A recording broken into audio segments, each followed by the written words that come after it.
Oui. La nuance que vous faites entre la vision telle que vous l'avez définie et la loi d'attraction. Et de deux, si la loi d'attraction est divine. De toute évidence que non. La loi d'attraction, c'est un plagiat, c'est une photocopie, c'est une piraterie, c'est un paillot de la foi. Le principe de la foi dit ceci. Ce que tu crois que Dieu te donnera, tu le recevras. Ce que tu crains de ne pas avoir, c'est-à-dire ce que tu crois que le diable peut faire, tu le verras s'accomplir, ça t'atteindra. C'est-à-dire que ce que tu crois positivement recevoir de Dieu, il te le donnera. Ce que tu crains, c'est-à-dire là où tu penses que Dieu ne peut pas et que c'est le diable qui va gagner, le diable gagnera. La foi nous dit, je puis tout par celui qui me fortifie. Je tire toute puissance de Dieu. Tout ce que Dieu a dit, si je crois que c'est Dieu qui l'a dit, et si je crois que Dieu peut, Dieu le pourra. Tout ce que Dieu a promis, si je ne le crois pas et que je crains, effectivement Dieu me lâchera et le diable le fera. C'est beaucoup plus clair et c'est beaucoup plus logique. Et ça marche. Mais la loi d'attraction souvent ne marche pas. Pourquoi? Les gens voient bien que si c'était si simple que ça de croire en soi-même, de croire, tout le monde l'aurait fait. C'est pas dire où est la nuance. La nuance, c'est que la loi de l'attraction est auto-centrée sur l'homme, sur le cosmos, sur l'univers, sur des forces qui n'ont pas de nom et qui feraient des magies. Alors que la foi dit à peu près la même chose. Mais la différence que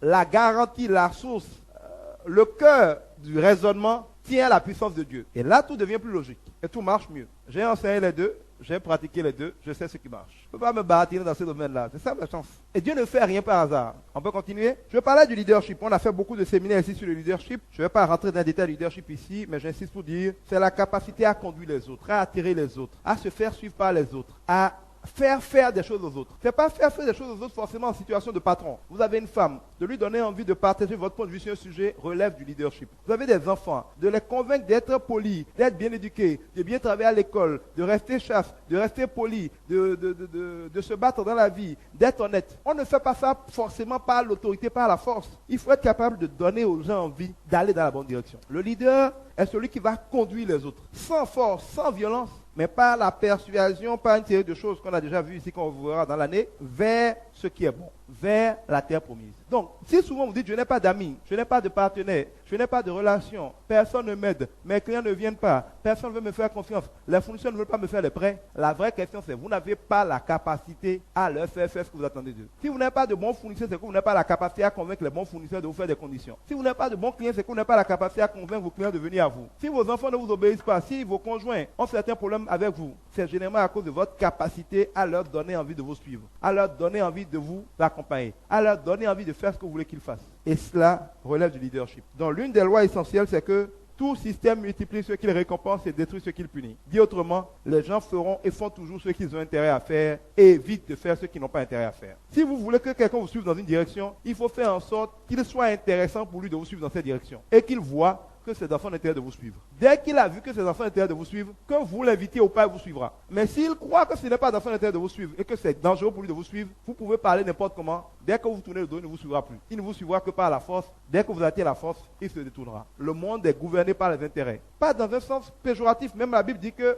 l'autorité a pour vocation d'encourager le bien et de décourager le mal. Encourager quelque chose, c'est rendre la chose intéressante. Et décourager quelque chose, c'est rendre la chose tellement désagréable, tellement coûteuse qu'on n'a pas envie de le faire. Quand vous regardez la Bible, Dieu passe tout son temps à dire, si tu fais ça, je te bénis. Si tu fais ça, je te maudis. Si tu fais ça, je te donne des cadeaux. Si tu fais ça, je te frappe. Qu'est-ce que tu gagnes, qu'est-ce que tu perds? La seule manière de gouverner les hommes, la seule manière de mener les gens, c'est de faire en sorte qu'ils aient intérêt, qu'ils gagnent à vous suivre et qu'ils perdent gros à ne pas vous suivre. Toute la stratégie de quelqu'un qui veut avoir une influence sur les autres doit être bâtie sur cela. Comment je fais pour qu'il soit intéressant de me suivre et qu'il ne soit pas du tout rentable de me suivre? Évidemment, on revient au service. Pourquoi il serait intéressant de vous suivre? Parce que les gens ont quelque chose à gagner avec vous. Pourquoi ils gagneraient quelque chose avec vous? Parce que vous les servez, parce que vous les aimez, parce que vous les bénissez. Tout cela se tient. Nous avons plusieurs CD sur le leadership, la communication, les lois du leadership et consorts. On doit avoir au moins 2 ou 3 CD, presque autant d'enregistrements au niveau de la bibliothèque numérique. C'est des choses que je vous conseille surtout à vous les nouveaux de prendre le temps d'écouter parce que c'est des fondamentaux de la réussite dans tous les domaines. Le management, on en a parlé aussi beaucoup ici, on va en reparler tout au long de l'année. On a un CD là qui s'appelle les défis du management. Le management, c'est la capacité à bien organiser les choses. Dans votre travail, beaucoup de gens ont pour problème, non pas qu'ils ne veulent pas travailler, non pas qu'ils ne sont pas compétents, non pas qu'ils ne sont pas expérimentés, mais qui ne savent pas s'organiser. Dès qu'il y a beaucoup de choses à faire, ils se perdent. Ils peuvent passer 10 heures de temps sur ce qu'ils doivent faire 1 heure de temps. Ils font la mauvaise chose à la mauvaise place. Ils font 3 choses de 10 parce qu'ils ne savent pas s'organiser. Le plus difficile quand on grandit dans la vie, ce n'est pas forcément de savoir faire les choses. Ce n'est pas forcément d'avoir les bonnes idées. C'est de pouvoir s'organiser pour faire à temps ce qu'il faut. L'organisation relève du management. Dans l'un des principes, c'est qu'il faut savoir prendre le temps de bien penser à ce qu'on va faire. Ensuite, il faut se donner tous les moyens de bien faire ce qu'on a décidé de faire. Et enfin, il faut savoir prendre le temps de repenser à ce qu'on a fait pour en tirer les leçons. 3 étapes. Bien penser à ce qu'on va faire. On parlera de planification. Bien faire ce qu'on a décidé de faire. Il faut être efficace, atteindre les objectifs. Il faut être efficient, le faire au moins de coups. 3e chose, bien prendre le temps de repenser à ce qu'on a fait. On parlera de suivi et évaluation. Et vous voyez ces 3 choses-là dans la Genèse, qui est la gestion de projet de Dieu. Il commence par faire l'état des lieux. Il faut toujours faire aussi un état des lieux en management. Je veux mieux organiser ma vie. On ne peut pas faire ça sans dire où est-ce qu'on en est aujourd'hui. On a parlé hier de la mesure de la performance. On ne peut pas gérer quelque chose qu'on ne l'a pas mesuré à un point A pour le comparer à la situation à un point B. Au commencement, il y avait. C'est la première phase de la Genèse. Vous voulez bien gérer votre carrière. Vous voulez bien gérer vos finances. Vous voulez bien gérer votre couple. Quel est le point de départ? Quel est l'état des lieux? Même quand vous allez voir un féticheur, il consulte le FA pour avoir l'état des lieux. Vous allez voir un médecin, il fait un bilan de santé, il fait un diagnostic, un consultant. On commence toujours par un état des lieux. Beaucoup de gens lancent des défis sans état des lieux. Il n'y a pas de bon chemin pour celui qui ne sait pas où il va et pour celui qui ne sait pas d'où il vient. Si tu me dis, je suis en train de venir au club, je me perds, qu'est-ce que je dis? Tu es où? Si tu es au stade d'amitié, je ne peux pas t'indiquer la voie de la même manière que si tu es à toi. Vous dites à Dieu, Seigneur, montre-moi le chemin. Et vous ne savez pas où vous êtes. Et il faut dire où tu es d'abord pour qu'on te dise comment tu vas faire pour aller là où tu vas. Prenez le temps de faire un état des lieux. Dieu planifie le monde. Il ne fait pas toutes choses à la fois. Le monde a été créé en 6 étapes. Vous ne pouvez pas tout régler en un jour. Il y a 6 étapes. Ce qui se fait le premier jour, ce n'est pas ce qui se fait le deuxième jour. Mais ce qui se fait le deuxième jour n'est pas possible sans que ce qui se fait le premier jour n'ait été fait. L'homme a été créé le 5e jour. Mais Dieu n'est pas bête. Il aurait pu créer l'homme le premier jour parce qu'il a envie de voir l'homme rapidement. Mais si l'homme est créé le premier jour, il va manger quoi? Il va boire quoi? Il va rester quoi? Il va rester où? Il va respirer quoi? Dieu n'a créé l'homme qu'après avoir réglé tous les problèmes de suivissance de l'homme. C'est pour ça qu'il dit qu'il ne fait rien qui soit suivi de chagrin parce que chaque chose arrive à son temps. Ni trop tôt, ni trop tard. Il faut planifier les choses et faire dans l'ordre. À la fin du 2e jour, Dieu s'arrêta et vit que c'était bon. À la fin du 3e jour, Dieu s'arrêta et vit que c'était bon. À la fin du 4e jour, Dieu s'arrêta encore et vit que c'était bon. À la fin du 5e jour, c'est en s'arrêtant pour voir si l'homme est bon, qu'il s'est rendu compte que l'homme est seul et qu'il a décidé de créer la femme. La création de la femme est donc une action correctrice. La décision qu'on prend pour réparer ce qui n'est pas parfait. Et à la fin de chaque jour, Dieu fait le point. Il n'a pas fait le point à la fin du premier jour. C'est trop tôt. Vous commencez à travailler aujourd'hui, ce n'est pas aujourd'hui qu'il faut faire le point. Mais déjà, quand on rentre dans la 2e période, il faut commencer à faire le bilan. Et à la fin de chaque étape, il faut faire le bilan pour s'assurer qu'on ne s'est pas perdu. À chaque carrefour, il faut s'assurer qu'on a pris le bon chemin avant d'avancer. Il faut faire de l'amélioration continue en management, c'est-à-dire essayer d'avoir toujours de meilleurs résultats. Tous les jours, ce que vous faites, vous vous dites, mais qu'est-ce qui est bon dedans? Qu'est-ce qu'on peut faire mieux? Et si je faisais ça? Et si je ne faisais pas ça? Est-ce qu'on ne peut pas aller plus vite? Est-ce que ça ne peut pas être moins cher? Est-ce que ça ne peut pas être meilleur? Est-ce que ça ne peut pas être sûr? Ces questions vous permettent de trouver des nouvelles solutions, des nouvelles innovations qui ne coûtent pas généralement de l'argent, c'est juste des idées. Et si vous êtes chrétien, le Saint-Esprit vous en donnera qui vous permettent de faire toujours de mieux en mieux. Un peu comme le disait Rafri qui est là, c'est mort parce qu'il n'a pas fait, nous en faisons chaque jour un peu plus. Et ce principe-là est appliqué aussi dans la parole de Dieu. Vous allez voir que dans la création, il y a des endroits, la Bible nous dit que Dieu vit que ce qu'il a fait était très bon. Donc il était bon d'abord. Après, plus loin, on nous dit que Dieu vit que ce qu'il a fait était très bon. Plus loin, on dit Dieu vit que ce qu'il a fait était très, très, très bon. Ça veut dire qu'on nous montre qu'il y a de l'amélioration continue dans le travail de Dieu lui-même. Vous êtes obligé, si vous travaillez, de vous assurer que même si vous êtes très bon, même si on vous a félicité aujourd'hui, demain, vous devez être encore plus bon. Parce que dans la vie, la satisfaction des gens ne dépend pas seulement de ce que vous donnez. Les gens sont contents quand ce que vous donnez dépasse ce qu'ils attendent. Et ils sont déçus quand ce que vous donnez est en dessous de ce qu'ils attendent. Si je pense que tu es un idiot, que tu ne peux rien faire, tu fais une petite chose, je suis très content de toi. Mais dès que tu fais une petite chose et réalises que tu es bon, le lendemain, je n'attends pas que tu te comportes comme un idiot. J'attends que tu te comportes comme celui qui est bon. Si ce jour-là, tu te comportes comme un idiot, je vais être furieux. Si ce jour, tu te comportes comme hier, ça ne me fait plus ni chaud ni froid. Si ce jour-là, tu fais un peu mieux, je suis encore content. C'est pour ça qu'il faut en faire chaque jour un peu plus si on veut continuer de grandir dans la vie. Vous ne pouvez pas être à un point aujourd'hui, on voit dans un an, vous êtes au même point, vous êtes mauvais. Vous allez voir que si vous me suivez, le temps de comprendre ce que je fais aujourd'hui, j'ai déjà fait quelque chose demain. Vous ne pouvez pas me suivre. Et la Bible nous l'enseigne avec Isaac.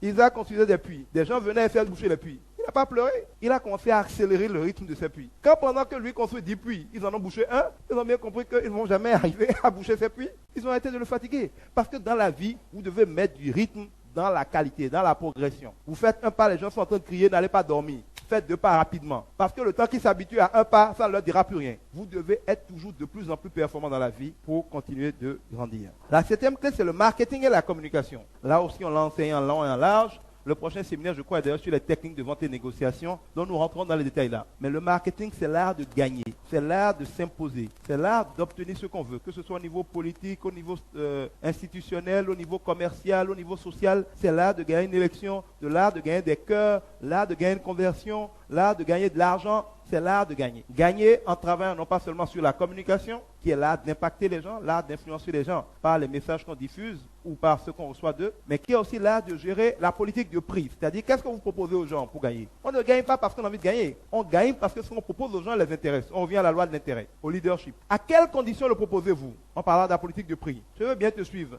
mais s'il faut te suivre en marchant, en allant à pied sur 50 km, bon, même si je t'aime bien, je risque de dire attends la prochaine fois. Mais s'il faut te suivre dans une voiture climatisée, la dernière 4x4, bon, même si tu veux qu'on aille à Natitengo, c'est possible. Donc c'est pas parce que je ne t'aime pas que je ne suis pas d'accord pour aller à Natitengo avec toi. Mais si c'est à vélo, bon, il faut pardonner d'abord. Donc, il y a la politique de prix. Souvent on dit oui, mais c'est bon, pourquoi ils ne viennent pas? Est-ce que les conditions auxquelles vous le proposez sont attractives? La politique de communication en a parlé. Et puis la politique de distribution. Oui, c'est bon, j'ai les meilleures glaces du pays, mais tu les vends à Natitengo en plein harmattan. Ça ne peut pas marcher, il faut venir les vendre à la plage en mars. Quand il fait chaud, tout le monde prend des glaces. Quand il fait froid, il faut vendre peut-être du café. Donc là où tu places ce que tu offres, là où tu le positionnes, détermine si ça intéresse les gens ou pas. Tu es un excellent dessinateur, tu es un excellent architecte, tu passes tout ton temps dans les bureaux de la Sobreba du port autonome pour leur demander s'ils n'ont pas de travail pour toi. Tu es au chômage. Va dans les cabinets d'architecture, va dans les entreprises de BTP, va dans les entreprises immobilières, va là où on peut être intéressé par dessinateur. Même s'il y a du boulot, si tu vas chercher un boulot pour dessinateur à Tokpa, tu vas être au chômage. Beaucoup de gens vont au mauvais endroit. Vous allez voir, Jésus se déplace souvent. Quand il veut accomplir une mission, il va à l'endroit où la mission est pertinente. Paul se déplaçait beaucoup. Dieu vous donne rendez-vous quelque part à un temps précis pour faire quelque chose. Les temps, les circonstances, les lieux sont déterminés avec Dieu. Abraham ne pouvait pas être béni chez son père.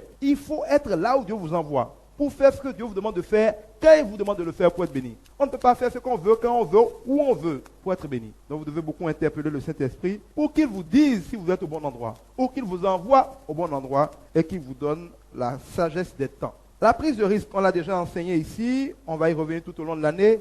La proactivité, le sens des responsabilités, c'est des choses qui sont de base. La prise de risque. Vous ne pouvez jamais rien faire si vous n'êtes pas prêt à sacrifier quelque chose. Celui qui veut s'assurer de ne jamais rien perdre, celui qui veut maximiser ses chances de ne pas perdre, ne va jamais gagner. Parce que quand vous ne risquez pas de perdre, vous ne risquez pas. Or, il faut risquer pour risquer de gagner. Je vais peut-être vous l'illustrer, c'est très important. Risque de perdre, risque de gagner. Ce que les gens font, c'est que parce qu'ils ont peur de perdre, ils détruisent le risque de perdre. Avec quoi veulent-ils conjuguer le verbe gagner? En finance, on nous enseigne par exemple que le risque est inversement proportionnel au rendement. Plus tu prends des risques, plus tu cours le risque de perdre gros. Mais plus tu cours le risque de gagner gros. Moins tu prends de risques, moins évidemment tu risques de perdre gros.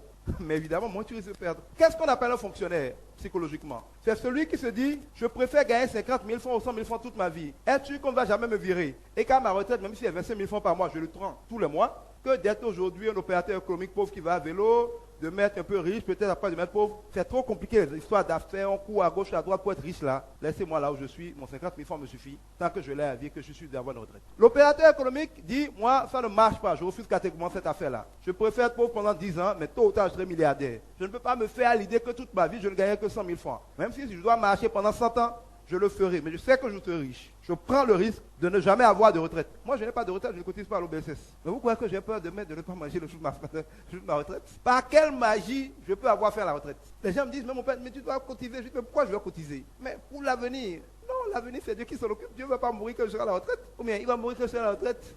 Hein? Je les ai toujours chassés. J'ai toujours cherché les assureurs parce qu'ils prétendent ceux qui ne peuvent pas. Ils veulent garantir quoi? Que si je meurs, ils vont donner 1 million à ma famille, c'est même pas 2 jours de dépenses. Que je ne vais pas mourir, certainement pas. C'est quand je meurs qu'ils commencent à parler. Donc là, ils sont même contents. Ils ne garantissent pas votre santé. Même quand vous payez les frais de santé, regardez bien. À part les mutuelles, dans les assurances, c'est l'argent que vous cotisez qu'on prend pour payer les médicaments. Et si par malheur, une année, vous avez dépensé plus de médicaments que vous avez payé, l'année prochaine, ils augmentent la prime pour réaligner. Donc c'est du banditisme. S'assurer, c'est se confier à un homme en cas de problème. Dieu dit malheur à celui qui le fait. C'est pas moi. Il dit malheur à celui qui se confie en un homme. S'assurer, c'est faire confiance à un homme en cas de problème. Je vous dis par exemple que moi actuellement, je suis en train de prendre une assurance responsabilité civile pour Global Immobilier. Mais j'ai beaucoup réfléchi. Je me suis dit, mais prendre une assurance responsabilité civile de 100 millions, c'est-à-dire que si jamais, ce n'est jamais arrivé, mais pas extraordinaire, il y avait un litige sur une parcelle que nous vendons et qu'il a dit que c'est notre faute, que ce soit l'assurance qui paye les gens, et donc les gens sont sûrs qu'ils ne peuvent pas acheter de parcelle à Global et qu'il y a un problème. Je vais prendre une assurance comme ça. Mais avant d'apprendre, j'ai dit, mais Seigneur, est-ce que cela voudrait dire que je fais confiance à l'assureur pour ne pas avoir de problème. De toute évidence, non. Il n'était pas là, j'ai jamais eu de problème. Et ce que Dieu me fait, c'est avec des choses comme le Saint-Esprit, il est plus fort que l'assureur. Dieu peut m'éviter des problèmes. L'assureur ne peut pas m'en éviter. L'assureur vient limiter les dégâts quand les problèmes arrivent.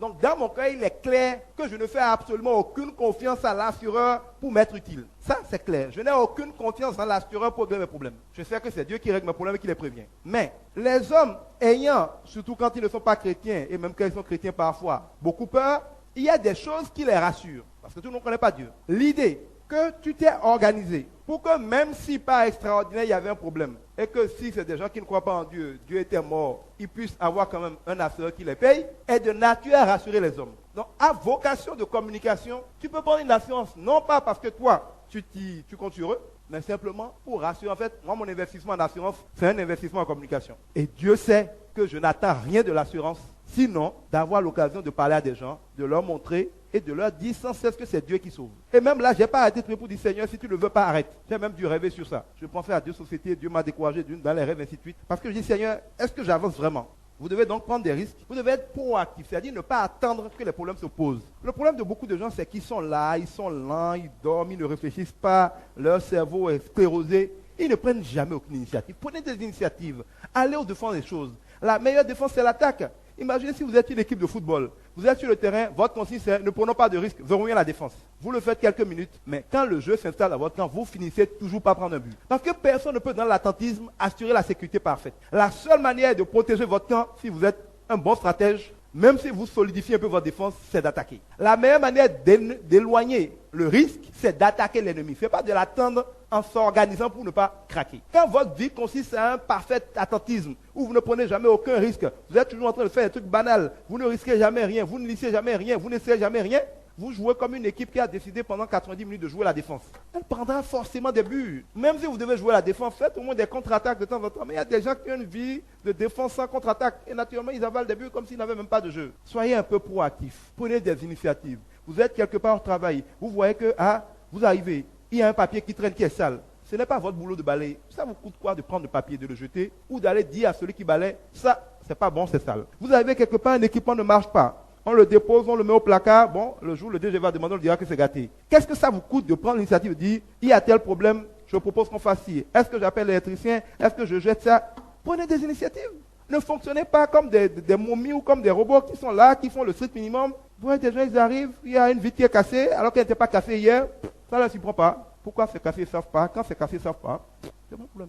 Vivez un peu. Et c'est ces petites choses-là qui font un employé extraordinaire, un collaborateur extraordinaire, quelqu'un de médiocre. La proactivité dans la vie, ça compte. Vous arrivez quelque part, tout le monde a le même problème. Le matin, par exemple, toutes les femmes sont obligées d'aller faire 10 km pour prendre de l'eau. Faites tourner votre cerveau. Qu'est-ce que moi je peux faire pour régler les problèmes? Essayez de créer.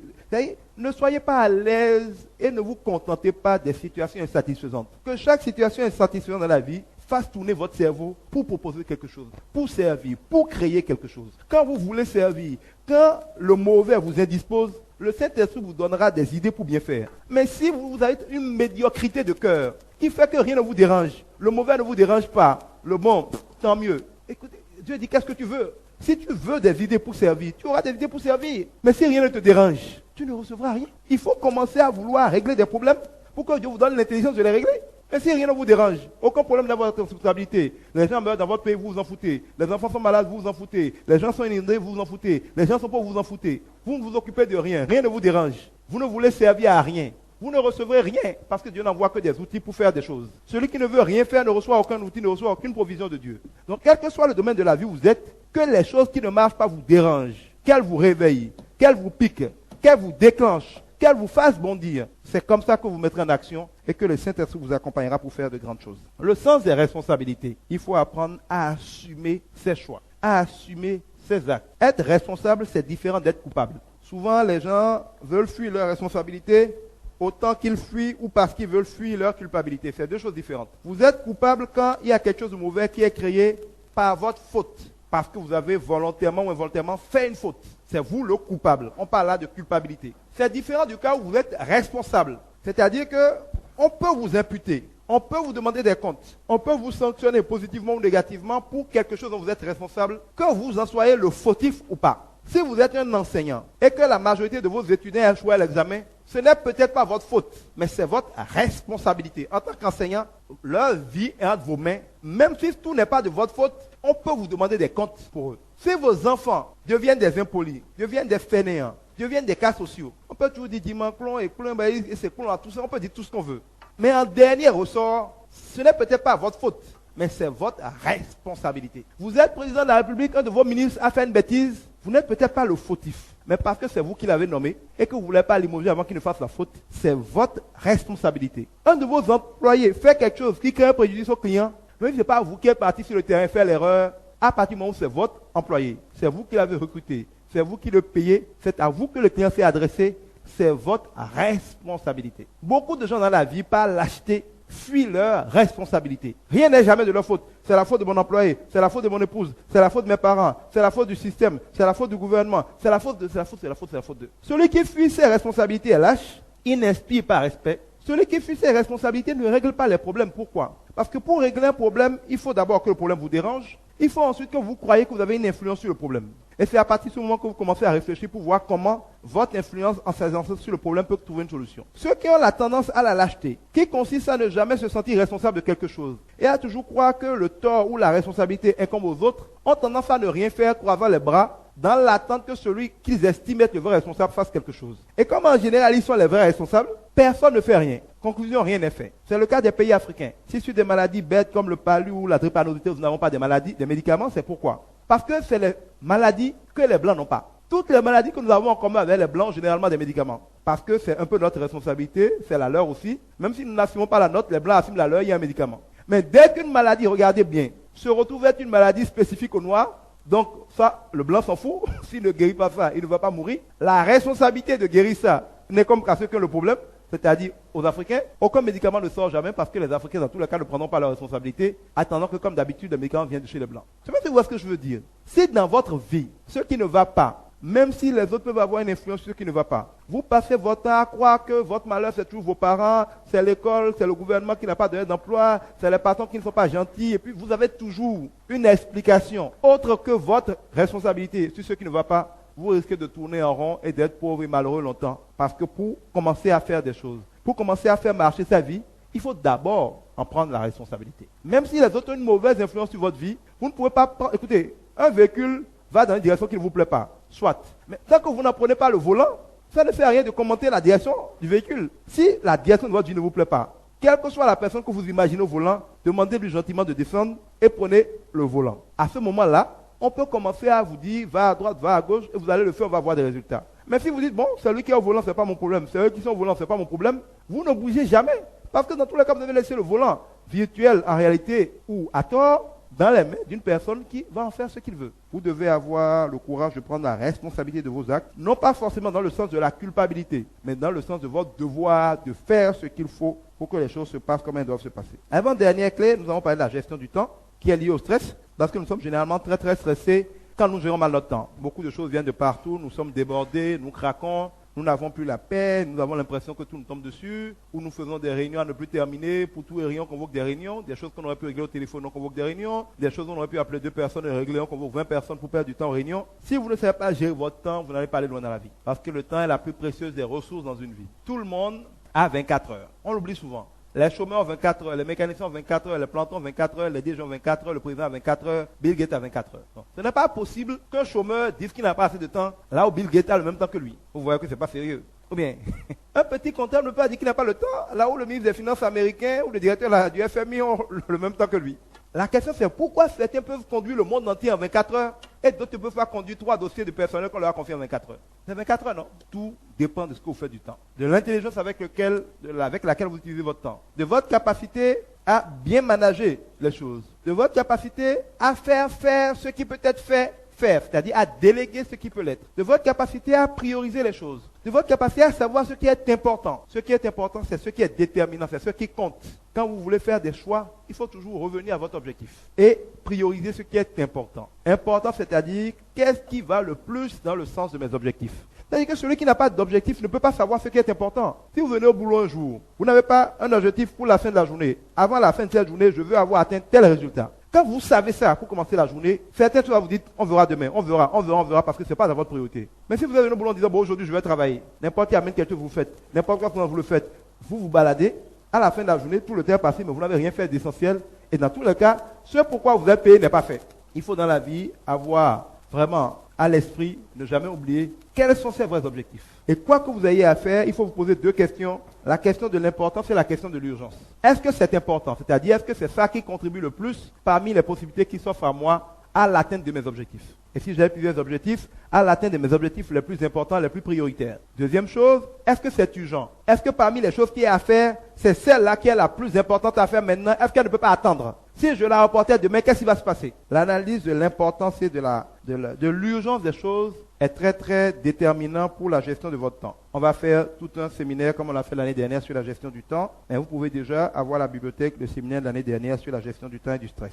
Je termine par la louange. La prière, on a dit que Dieu est l'alpha et l'oméga. Vous devez apprendre, et moi j'ai bâti beaucoup de choses dans ma vie sur ça, à louer Dieu. C'est-à-dire à ne jamais oublier que tout concourt au bien de ceux qui aiment Dieu. Quoi que nous disions, par exemple, si vous essayez de prier, vous n'y arrivez pas. Dans l'absolu, Dieu dit que ça concourt à votre bien. Vous essayez de travailler, vous êtes au chômage. Dieu dit que, même si ce n'est pas bon en théorie, s'il a permis, c'est que ça concourt à votre bien. Quand on dit que ça concourt à votre bien, ça ne veut pas dire que c'est bien, mais ça concourt à votre bien. Le fait, par exemple, d'être au chômage pendant 3 ans va faire que quand tu vas trouver le travail, comme on dit, tu connais la valeur du travail. Là où quelqu'un va être paresseux, on va le virer le lendemain, il est peu probable que quand tu as déché pendant 3 ans, tu vas faire des choses pour être viré quand tu trouves un emploi après 3 ans. Quand tu as eu 10 mauvaises femmes dans ta vie, ou quand tu as eu 3 fiancés qui sont des idiots, le jour où tu trouves un gars qui est bon, tu ne blagues pas avec. Comme on dit, celui qui connaît le goût. On ne peut pas apprécier le goût du miel quand on n'a jamais goûté aux légumes amers. Il y a des gens qui ont une vie de facilité.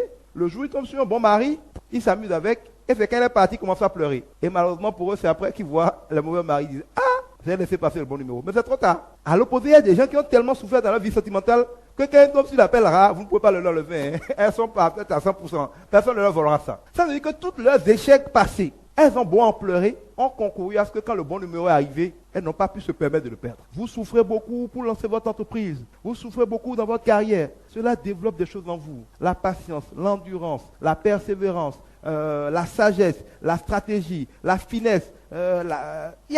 Tout ce qui vous arrive a un avantage. On vous méprise, on vous vire. C'est peut-être parce que Dieu estime qu'il est temps de passer à votre propre compte. Tout ce qui arrive n'est pas agréable. Tout ce qui arrive n'est même pas forcément bien. Mais Dieu a affirmé, ne ment jamais, que tout ce qui vous arrive concourt à votre bien, ou alors que lui peut le faire concourir à votre bien, si vous le voulez bien. Qu'est-ce qu'il faut pour ça? Dieu déteste les gens qui se plaignent. Les Israéliens sont morts dans le désert simplement parce qu'ils se sont plaints. Ah, il n'y a pas de viande. Ah, on n'a pas d'eau. Ah, il y a des problèmes. Ah, il fait chaud. Dieu dit, j'en ai marre maintenant. Vous allez tous mourir par là et puis on en finit. Dieu déteste les gens qui se plaignent. Ah, Ocho, les temps sont durs. Regardez comment c'est. Il n'y a pas de travail. Les gens n'aiment pas les gens. Le pays est foutu. Puis on se plaint. Ça tape sur les nerfs. C'est comme dans une vie, en couple avec vos amis. Quand vous êtes quelqu'un d'un peu positif, quand quelqu'un vient puis il est toujours en train de se plaindre, ça vous indispose. Dieu est tellement parfait que nos plaintes l'indisposent. Et nos plaintes ont toujours une dimension un peu de juger Dieu. Alors qu'en réalité, nous sommes généralement les seuls coupables de nos situations. Dieu ne nous demande pas d'être heureux de tout, mais il demande de le remercier de tout et de lui faire confiance pour que tout se termine bien. Cela veut dire que face aux difficultés, ça ne sert à rien de pleurer. Il faut plutôt dire « Merci Seigneur parce que c'est arrivé. Si tu l'as permis, c'est que c'est bon pour moi. Aide-moi à m'en sortir. Aide-moi à en tirer les leçons. Aide-moi à rebondir. Ouvre-moi la prochaine porte. Donne-moi la force de traverser cela. Donne-moi l'énergie qu'il faut pour passer à l'autre étape. Donne-moi l'anesthésie qu'il faut pour ne pas me brûler dans le feu où je suis. » Rendez grâce à Dieu et ayez un cœur, je dirais, de confiance à Dieu. C'est-à-dire, Dieu aime que les gens se disent, vous vous agitez. Attendez, vous allez voir. Mon Dieu va se présenter maintenant, vous allez voir. Plus la situation paraît désespérée, plus Dieu aime ceux qui disent, faites tout ce que vous voulez. Mon Rédempteur se lèvera le dernier et on verra ce qui se passera. Mais quand vous capitulez, quand vous paniquez, quand vous êtes découragé, même à juste titre, cela veut dire que vous avez fini par vous dire, tel que la situation là se présente, Satan a déjà gagné, il n'y a plus rien à tirer de Dieu. Et ça énerve Dieu. Votre réaction face à l'adversité, votre réaction face aux difficultés trahit qui vous croyez le plus fort. Si face aux grosses difficultés, vous capitulez, c'est que vous croyez qu'au niveau de difficulté que Satan a créé là, il a déjà vaincu Dieu, donc c'est plus la peine d'espérer. Mais si face aux grosses difficultés, vous continuez de dire, j'ai foi, mon Seigneur est vivant, vous verrez, cela veut dire que vous estimez que Dieu n'est pas mort. Ça peut être gros n'importe comment, c'est parce que ça ne lui plaît pas encore. C'est parce que le moment n'est pas encore arrivé. Vous allez voir. Quand il va vouloir là, vous allez voir. Et moi, je lui fais confiance. Ayez cette attitude de louange. Oui, louange, c'est la musique, c'est la chanson, c'est témoigner. Quand Dieu fait quelque chose de grand pour vous, ne gardez pas. Je sais, Dieu m'a fait beaucoup de choses pour moi. Ça ne veut rien dire. Témoignez de ce que Dieu a fait pour vous. D'abord, c'est bon pour vous de compter les bénédictions de l'Éternel, parce que ça vous permet de vous rappeler ce que Dieu a fait. Plus vous vous rappelez de ce que Dieu a fait dans votre vie, plus vous êtes capable de lui faire confiance par la suite. Je vais aller demander de l'argent à mon papa. Si je me rappelle seulement que depuis 3 ans, chaque fois que je demande de l'argent, il ne m'a jamais donné, ou que je ne me rappelle que du fait que depuis que 2 ans, quand je demande de l'argent à n'importe qui, il refuse, je vais avoir peur, peut-être que je n'ai jamais le demandé. Mais si je me rappelle que toutes les fois de ma vie, ou parce que j'ai eu chaud, j'ai été dit, papa, là je suis dépassé, aide-moi. Il m'a donné chaque fois, au moins 3 fois ce que j'ai demandé. En allant demander de l'argent à mon papa quand j'ai chaud, je ne peux pas trembler et me demander qu'est-ce qui va se passer. C'est le fait d'oublier tout ce que Dieu a déjà réalisé comme exploit dans notre vie qui nous rend la confiance en lui difficile. Parce que les exploits de Satan, c'est tous les jours. Chacune de vos difficultés est une victoire de Satan dans votre vie. Et donc, il n'y a pas de problème, on n'a pas besoin de faire des efforts pour réaliser à quel point Satan est fort. Mais si face à la fréquence des victoires de Satan, qui sont généralement des petites victoires, vous ne prenez pas le temps de visualiser les victoires de Dieu dans votre vie, qui sont généralement des victoires décisives, c'est comme dans une guerre. On peut gagner 100 batailles et perdre la guerre. Dieu ne perd jamais les guerres, mais il ne se fatigue pas à gagner toutes les batailles. On peut prendre 10 villes, regardez les musulmans, là, les terroristes du djihad au Mali. Oh, ils ont tout gagné, tout allait bien. Mais il a fallu combien de jours pour que toutes leurs victoires deviennent, pour le moment, parce que la guerre n'est toujours pas terminée, une grosse défaite. C'est pareil dans la vie. Satan peut enchaîner 10 hypercutes. C'est pas grave.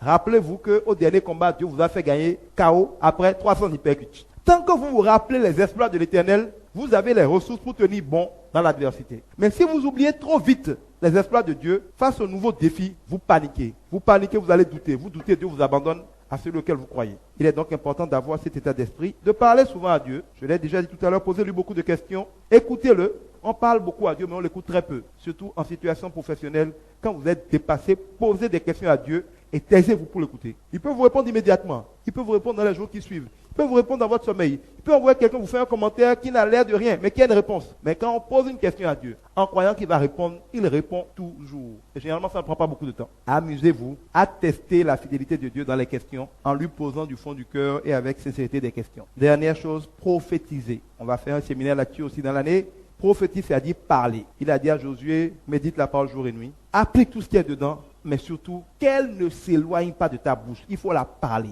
De la même manière que les féticheurs ont des incantations. Bessissa, le chrétien a des incantations. Le Bessissa du féticheur a son équivalent chez le chrétien, c'est le Bessissa de la parole de Dieu. D'abord, quand on dit Rodela, il y a le Ro dedans. Ce n'est pas frapper le dé. Le Roda, c'est la puissance de la parole. Vous devez apprendre à utiliser la puissance de la parole. Vous verrez que des fois, Jésus dit demander au Père. Des fois, il dit ordonner. Des fois, il dit décider. Des fois, il dit parler. Des fois, il dit commander. Des fois, il dit imposer les mains. Faites attention au verbe que Jésus demande d'utiliser. Il dit que quand quelqu'un est malade, il faut lui imposer les mains. Il n'a pas dit de prier le Père pour qu'il soit guéri. Donc, quand quelqu'un est malade, ou quand vous êtes malade, quand votre enfant est malade, imposez-lui les mains. Vous n'avez pas besoin d'être pasteur, d'avoir don. Imposez-lui les mains. Je suis chrétien. Le Seigneur t'a dit que si je suis chrétien, si je crois en toi, je peux imposer les mains aux malades, ils guériront. Donc, bêtement, moi, je pose les mains à ma fille. Écoute, la petite là, au nom de Jésus, sois guérie. C'est fini, vous n'avez pas besoin de réfléchir. Ne vous posez pas de questions de comment c'est faisable. Ce n'est pas votre problème. Je ne sais pas si vous voyez ce que j'appelle être chrétien.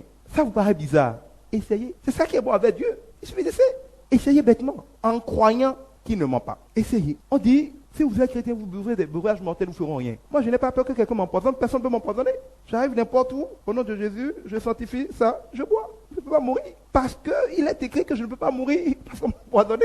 Je ne veux pas savoir comment ça se fait, mais je ne peux pas mourir. Donc, si on veut m'empoisonner, ils vont gaspiller beaucoup de poison. Donc, trop souvent, nous faisons comme si un chrétien, c'est demander à Dieu. Seigneur, donne-moi, donne-moi, donne-moi. Non, il y a beaucoup de choses qu'il a dit. Il y a des fois, il dit demande. Il y a des fois, il dit ordonne. Il y a des fois, il dit commande. Il y a des fois, il dit impose des mains. Il a dit de faire beaucoup de choses. Il dit, si une montagne te dérange, ordonne-lui d'aller dans la mer. Vous ne donnez pas aux montagnes de bouger. Il faut demander à Dieu de bouger les montagnes. Alors qu'il a dit de leur ordonner de bouger. Et problème là, examen qui ne veut pas foutre le camp là, je dis tout le temps là. Maintenant, au nom de Jésus, je t'ordonne d'être réglé au prochain tour. Si vous le dites avec foi, Jésus dit, et moi je l'ai expérimenté, il bouge. Maintenant, si vous le dites, il a dit, j'ai dit maintenant, alors que je suis nul dans la matière là, cette histoire-là, il vaut mieux que je prenne mon cahier. Ce que tu crois t'arrivera. Il y a une dernière question éventuellement. Oui. En tous les cas, je rappelle qu'on est là tous les mercredis, tous les mercredis 19h, tous les jeudis 19h. Donc, toujours avec autant de plaisir. La bibliothèque est là de 10h à midi tous les jours. Et tout ce qui est fait comme formation est enregistré. Vous avez du temps, venez réécouter une formation, venez écouter une formation passée. Prenez le temps de grandir rapidement dans la foi pour atteindre un niveau où vous allez jouir des délices du Saint-Esprit.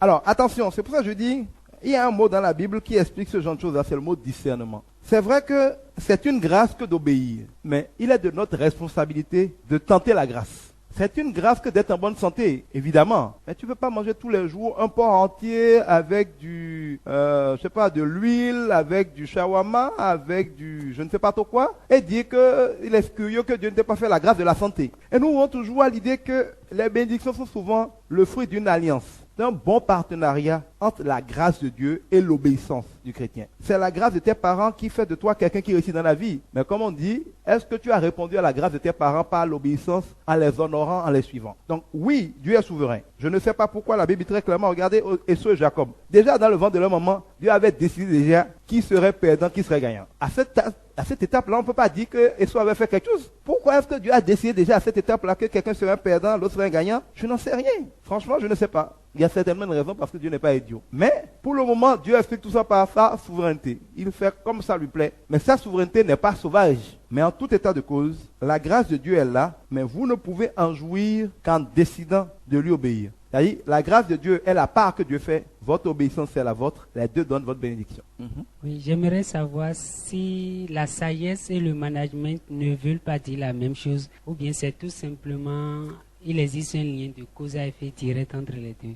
Je ne sais pas, votre question est tellement intellectuelle, c'est les genres de questions que vous aimez à l'université, ça. Alors, disons que la sagesse commence par la crainte de Dieu. La sagesse, c'est connaître Dieu, c'est connaître la vérité, c'est avoir le sens, la grâce de comprendre les choses essentielles, la vérité. Comment les choses marchent, ce qui est important, ce qu'il faut faire pour que ça aille. Ça va infiniment plus loin que ce qu'on apprend à l'école, l'intelligence, la connaissance. C'est comme, je dirais, c'est la vérité de Dieu, c'est la science de Dieu, c'est la compétence de Dieu. C'est un niveau élevé et très puissant de maîtrise des choses essentielles qui ne peut vous être donné que par Dieu. Et on dit que la première étape de cette sagesse-là, c'est de craindre Dieu, c'est-à-dire de savoir que c'est par lui que tout commence. Quelqu'un peut avoir tous les diplômes du monde, être Einstein, s'il n'a pas compris que Dieu est tout, il n'est pas sage. Tout le reste, c'est des histoires. C'est pour ça qu'on dit la sagesse, non, la crainte de Dieu est le commencement de la sagesse. Donc, le tout n'est pas qu'est-ce que vous savez techniquement, intellectuellement, c'est qu'est-ce que vous savez de la vérité. La vérité étant que Dieu est l'alpha et l'oméga, celui qui n'a pas encore compris que Dieu est le premier,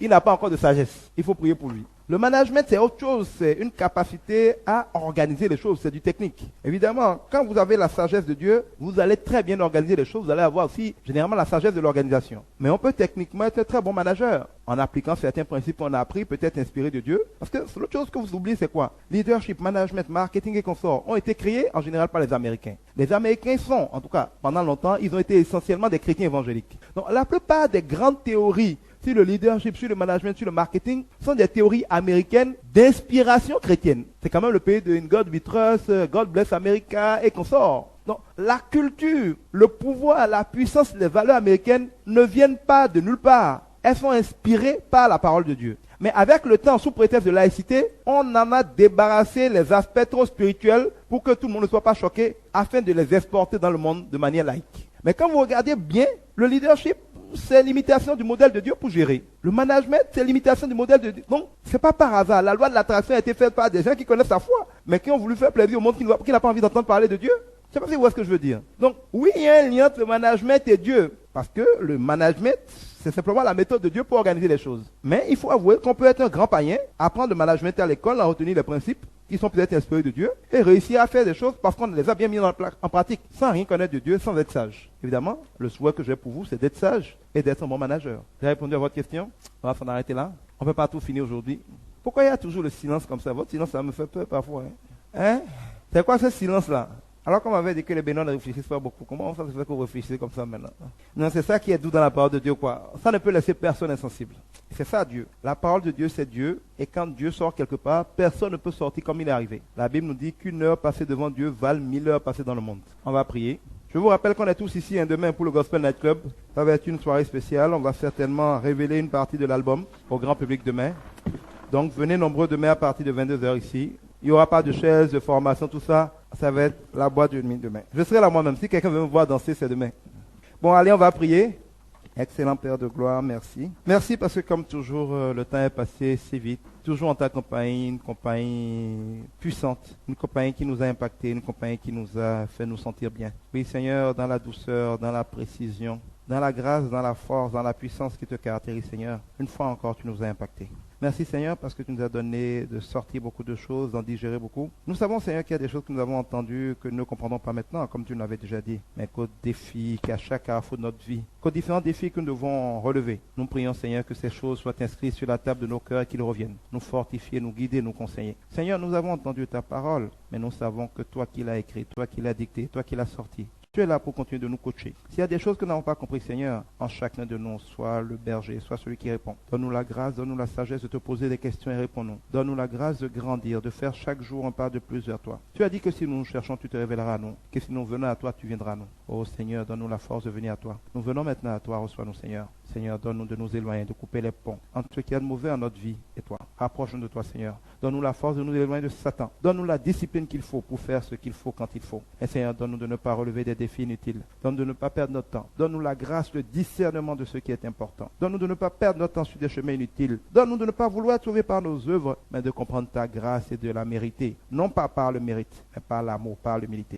Oh Seigneur, tu es tout. Tu es absolument tout dans nos vies. Il n'y a pas de mots pour dire ce que tu es. Il n'y a pas de mots assez forts pour te dire merci. Merci encore parce que tu étais là. Merci parce que tu t'es révélé puissamment. Merci parce que nous voyons dans nos vies les fruits de ce que tu as fait encore ce soir. Merci parce que tu nous donnes beaucoup d'amour. Amour pour toi, Seigneur. Amour pour les autres, pour les bénir. Pour partager ce que nous avons reçu avec eux. Car tu as dit que c'est en donnant que nous recevons. Amour pour nous-mêmes, Seigneur. Pour nous occuper de nous-mêmes. Pour être encore plus proche de toi. Et pour ne ménager aucun effort pour être bénis par toi. Que ta grâce soit sur nous, Seigneur. Que ta grâce soit sur nos familles, sur nos enfants, sur nos parents. Donne, Seigneur, à nos parents, à nos frères, à nos soeurs, à nos amis, à nos collègues qui ne te connaissent pas encore. La grâce extraordinaire que nous avons de passer des moments de paix et de joie avec toi. Donne-nous, Seigneur, chacun, dans notre vie de tous les jours, d'être des témoins de ta puissance. Que ceux qui nous voient t'aient vu. Que ceux qui nous voient, qui sont attirés par nous, soient attirés à toi, Seigneur. Donne-nous de ne jamais te honnir. Donne-nous de n'être jamais des occasions de chute pour les autres. Que jamais personne en nous regardant ne puisse dire, si c'est comme ça qu'on est quand on suit le Seigneur, je ne suivrai jamais. Oh Seigneur, il y a une grande difficulté. Il y a là un grand défi. Il y a là une grosse charge. Il y a là une grosse responsabilité. Donne-nous la grâce, Seigneur, jamais dans notre vie de n'être une occasion de chute pour des gens qui ont une vocation à venir à toi. Bénis-nous, Seigneur, donne-nous plutôt la grâce d'être de ceux qui vont racheter des enfants de la perdition. D'être de ceux qui vont chercher des gens qui avaient joué et ne jamais venir à toi. Seigneur, donne-nous la grâce d'impacter ce pays. Non pas par un quelconque poste, non pas par un quelconque pouvoir, mais par notre vie de tous les jours, par notre travail de tous les jours, par notre amour tous les jours, par notre bonté tous les jours, par notre foi tous les jours. Seigneur, que les problèmes de notre vie disparaissent, qu'ils volent maintenant en éclat au nom de Christ Jésus. Que la mur de Jéricho dans notre vie financière disparaisse maintenant au nom de Christ Jésus. Que la mur de Jéricho en santé disparaisse au nom de Christ Jésus. Que la mur de Jéricho professionnelle disparaisse au nom de Christ Jésus. Que tous les défis professionnels, que tous les défis commerciaux, que tous les défis de notre vie soient maintenant résolus par la puissance que tu es en nous. Seigneur, nous voulons te suivre, nous te suivons. Prouve dans notre vie, Seigneur. Fais porter des fruits dans notre vie, Seigneur.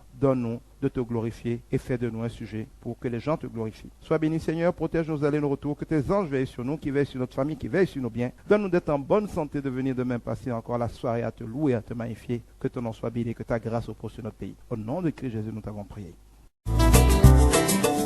Mon ami, écoute ton Dieu. Mon ami, écoute ton Créateur. Il y a de l'espoir pour toi en ce monde. Vous venez de suivre un séminaire de formation du Club Jésus pour réussir, animé par Edgar Guidibi et Hermione Pouigban. Le Club Jésus pour réussir a pour vocation de vous aider à vous épanouir et à prospérer en démontrant par les fruits qu'il vous fera porter que Jésus est bel et bien le chemin, la vérité, la solution et la vie. Christ est la solution. Décharge-toi sur lui. Le Club Jésus pour réussir est situé à Saint-Rita, au bord des pavés non loin de la station MRS. Vous pouvez nous joindre en visitant le www.jesuspourreussir.org ou en appelant le 00229 94 01 54 26. Club Jésus pour réussir, une initiative de Global Service Plus qui évolue dans le secteur de l'immobilier, de la formation, du marketing et dans bien d'autres. Visitez le www.globalserviceimo.com ou appelez le 00229 94 97 07 07 pour en savoir plus. Que Dieu